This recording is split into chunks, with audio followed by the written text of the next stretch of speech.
Once upon a time, a wise teacher stood before her class with a large, empty glass jar. She placed it on the table and filled it with a handful of large rocks until they reached the top of the jar. The teacher asked, "Is the jar full?"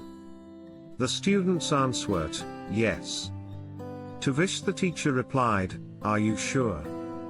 The teacher then took a bag of pebbles and poured them into the jar. The pebbles filled the spaces between the rocks. The teacher asked, "Is the jar full now?" The students all said, "Yes." "Teacher, come, let's see." Next, the teacher took a bag of sand and poured it into the jar. The sand filled the gaps between the rocks and pebbles.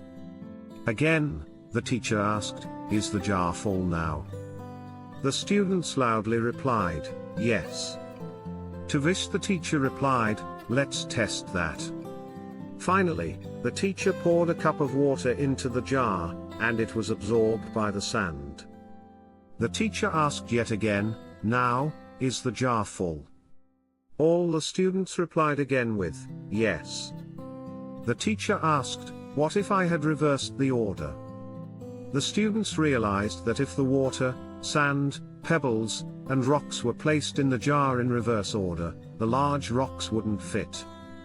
The teacher explained, "The jar represents your life.